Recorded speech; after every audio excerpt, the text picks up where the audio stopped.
Hey guys, finally back to working on Gretchen the Gleaner again. It is, what day is this? This is September the 4th. I'm not getting a whole lot done at the moment. As you can see, I've got the clean grain elevator chain out of it.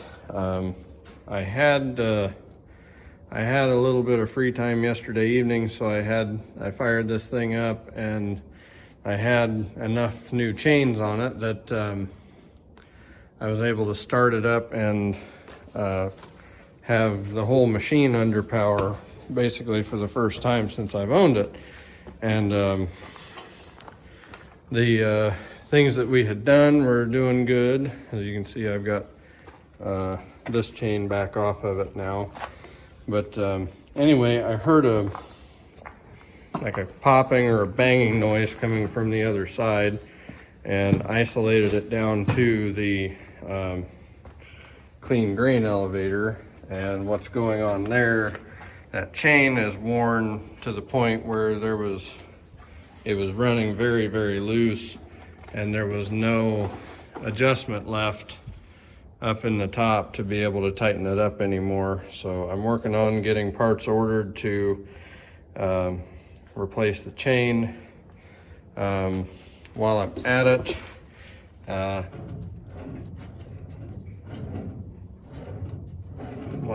it, I'm gonna get bearings for that shaft, and the bearings for these shafts are pretty much gone. So we're gonna do those. But the main thing I wanted to point out here is check out that sprocket. I mean, that one is less horrible, but wow, I have never seen a sprocket worn that horribly before. So yeah, got to get some bearings ordered. I may, instead of going with the double pitch chain and sprockets up here, I may just go with regular 50 pitch chain sprockets, because they're probably going to be a lot easier to get. And so yeah, there's a few other things I need to do to this in the meantime while I'm waiting for parts, but that's what I've got going on this so far. Okay, so I managed to get parts ordered last night for the for the clean grain chain. I've got parts ordered to put a new chain together. I've got new sprockets top and bottom for the conveyor chain, and I've got two just 50 pitch sprockets coming to make the drive sprockets for the bin loader auger. They won't be here for a while, and so I am going to tackle a project up here that I've been dreading for a while, and that is dealing with this exhaust manifold leak. I think you can see, focus, you can see that big black mark right there on the manifold. We've got a pretty good leak right there. It doesn't appear to really be leaking anywhere else. But what I'm dreading about this is trying to get those nuts off, hopefully without breaking the studs. I am not overly confident right now, but we won't fix anything if we don't do anything, so I guess that's next.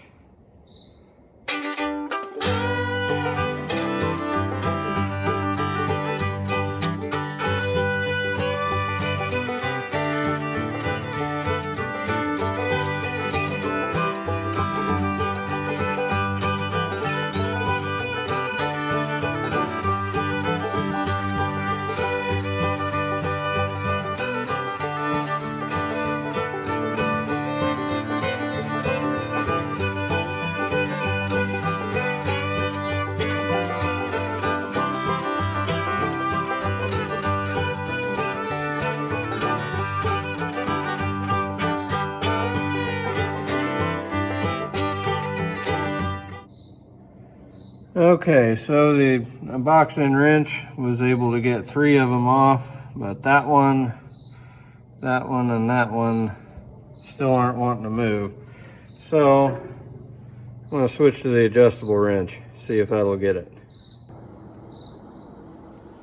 Okay, so I managed to get all of the nuts off of here, but this one I've got just on there loose.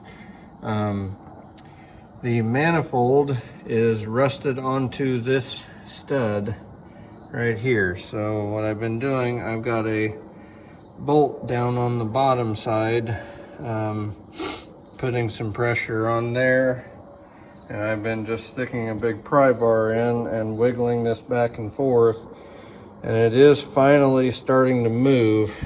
I put some heat on it and everything.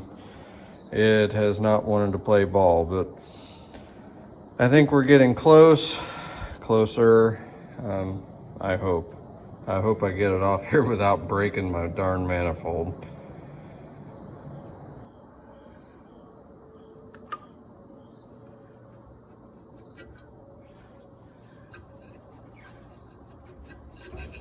All right, finally.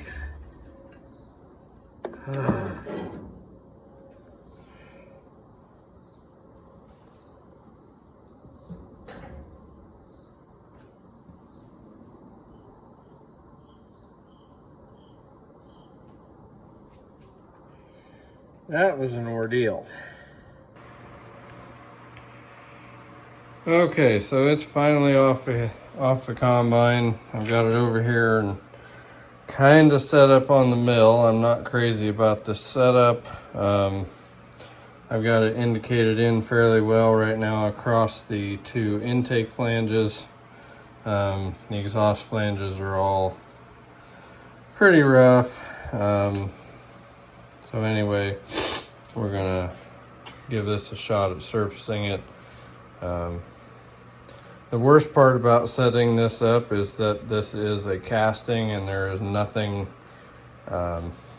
precise about it, and also because this is a casting and it's kind of like it's not connected here, so as you clamp here and here and here and here, you've got to try to support it all so that you're not twisting it as you clamp it down. And I mean, it's not really possible to clamp it without twisting it a little bit, but hopefully it's not enough that it'll cause us issues. So anyway, I'm going to try to skim this flat and see where we end up.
Okay, so we've got the manifold surfaced. I took 45 thousandths off of this, which is a lot, and I still don't have full cleanup on this end, but it's got, I'm calling it enough. That's actually better than the manifold on my WD-45 was. I think I took a little better than 60 off of it and didn't have quite that good a cleanup on it. But anyway, when I bought the combine earlier this year, I went ahead and bought a top end gasket set for it.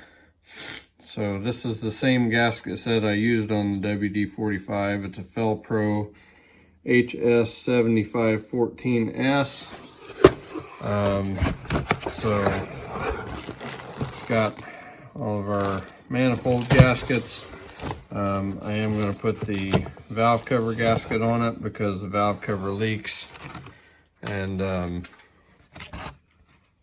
the other thing I want to do before we go to the field with it, it still has the mechanical fuel pump on it, although it's been bypassed, and has an electric fuel pump on it. And I want to take the mechanical fuel pump off and make a block off plate for that because it leaks from there also. But anyway, that's a project for a different day. It is currently 20 after 1 in the morning, and I'm ready to be done for the night. So anyway, we'll resume this some other time when I'm awake. Okay, so I'm finally ready to go back together.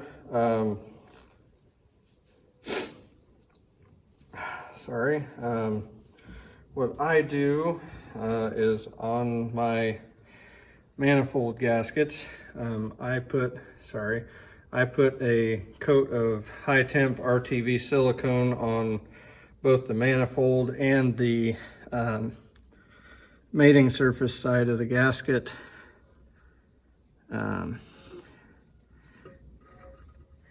I don't know if that's 100% necessary in either case, but I like it on the manifold because it helps keep the gaskets from falling off as you're putting it together. And on the other side, it seems like it helps if the surface of the head is a bit irregular.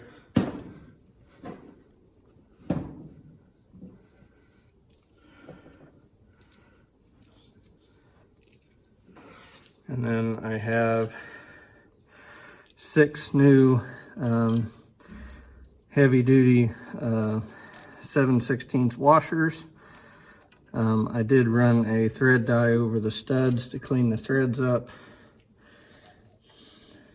And I have 6 new 7/16 20 brass nuts.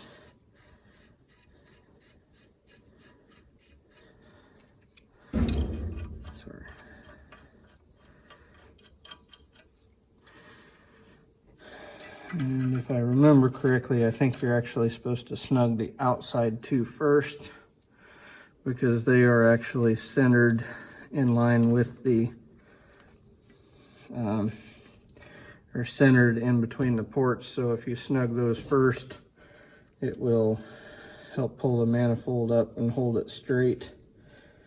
And then you can snug the rest of them.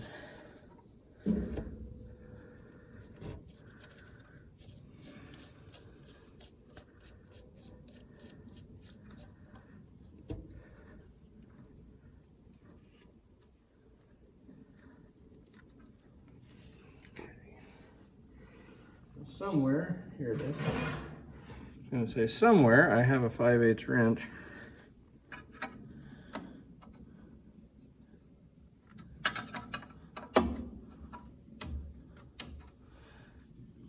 This way.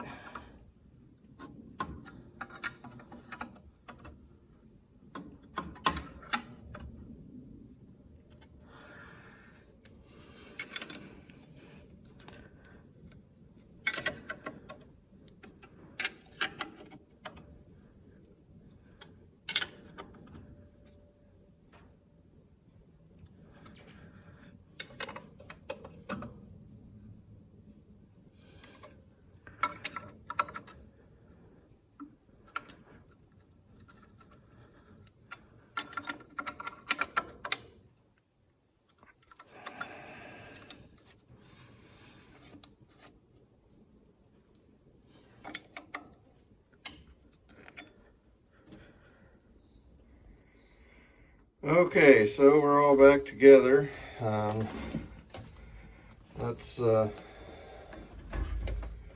see if she still runs and make sure we made any difference.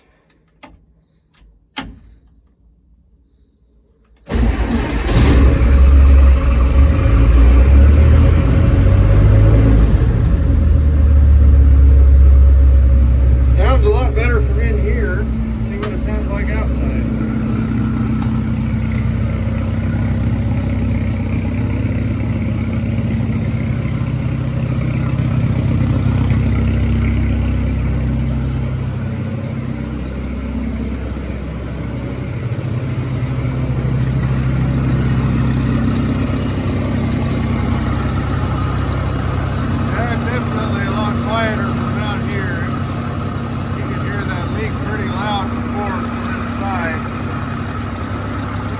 We did something right,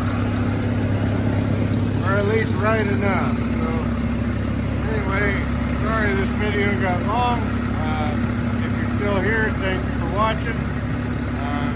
I hope you have a good one.